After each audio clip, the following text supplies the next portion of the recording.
ज़्यादातर खिलाड़ी कांग्रेस अपना जो उनका एक मेन उद्देश्य था खिलाड़ियों का उन्होंने पूरा करके वो एक राजनीति का रूप देने लग गए थे। आज तक हरियाणा में इतनी नर्सरियाँ किसी भी सरकार ने नहीं दी थी जो भाजपा सरकार ने 1500 नर्सरियाँ दी हैं। तो कहने का मतलब है कि खिलाड़ी भी बिक जाते हैं।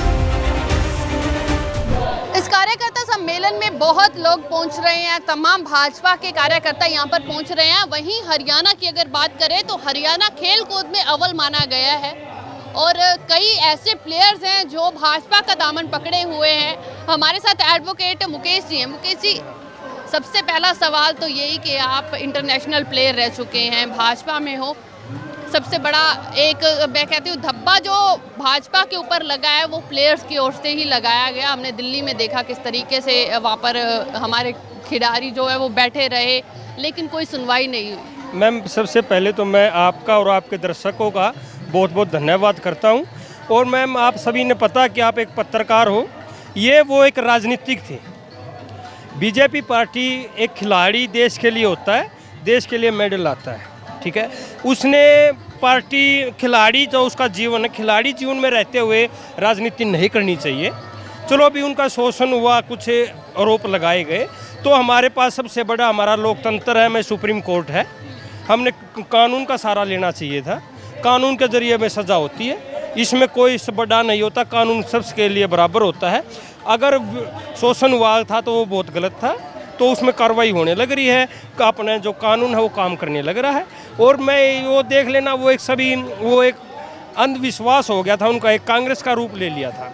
उनमें ज़्यादातर खिलाड़ी कांग्रेस अपना जो उनका एक मेन उद्देश्य था खिलाड़ियों का उन्होंने पूरा करके वो एक राजनीति का रूप देने लग गए थे। आपका कहने का मतलब है कि खिलाड़ी भी बिक जाते हैं?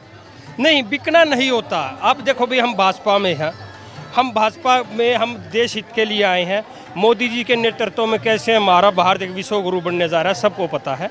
और कैसे तमाम योजनाएं हैं। पहले अब 1500 नर्सरियाँ दी हैं।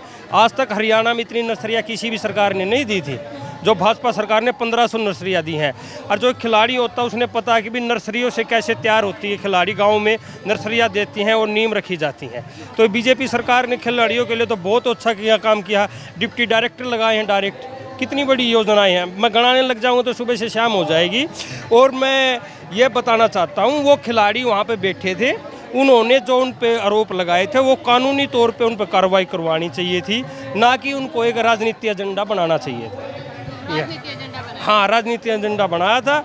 और मैं ये देख लो, आज आप यही हैं जो आज हमारे हरियाणा के लिए बहुत गर्व की बात है, हमारे जैसे युवाओं के लिए, कि हमारे जो बीजेपी पार्टी के अति वरिष्ठ नेता माननीय गृह मंत्री जी अमित शाह जी हमारे को दिशा निर्देश देने के लिए पंचकुला में आ रहे हैं। और आप देख लेना, अब की बार भी हरियाणा में रिकॉर्ड बनेगा। तीसरी बार, आज तक जो नहीं बनाता हो इतिहास में, तीसरी बार बीजेपी सरकार हरियाणा में आएगी। और आएगी अपनी बिना खर्ची पर्ची से जो अनेकों काम किए हैं उनके आधार पर आएगी। और आज हर एक खिलाड़ी खुश है, इतनी नर्सरियाँ देकर इतने काम किए हैं। और जो मेडल आता है उसको तुरंत पैसा देता है। पहले की सरकारों में तो 2-2 साल 3-3 साल लग जाते थे। और सबसे बड़ी बात यह की है कि कोच लगाने का काम किया है, क्योंकि एक खिलाड़ी है, खिलाड़ी के ही लाइन में जाना चाहिए। अब डिप्टी डायरेक्टर, खिलाड़ी का जो डिप्टी डायरेक्टर बनाते हैं, जो हमारे ओलंपियन पहलवान हैं, खिलाड़ी रहे हैं, उनको उनकी नॉलेज है, उस नॉलेज के आधार पर उनको नौकरियां दे रही है। कितनी बड़ी बात है, ये बहुत अच्छी बात है। और ये मैं आपके चैनल के माध्यम से एक बात और बताना चाहता हूँ, हमें अपने देश हित के लिए बीजेपी से अलग कोई भी पार्टी नहीं दिखती है। अब देख लेना कि अब हम आज हमारे अमित शाह जी के दर्शन करने के लिए, सभी उनका मार्गदर्शन प्राप्त करने के लिए हमारे पूरा हरियाणा से कोने कोने से सभी कार्यकर्ता आए हुए हैं। और आज जो दिशा निर्देश मिलेगा वो हम धरातल पर पूरा करके हमारा जो एक फ़र्ज़ है, कर्तव्य है, उसको निभाने का काम करेंगे।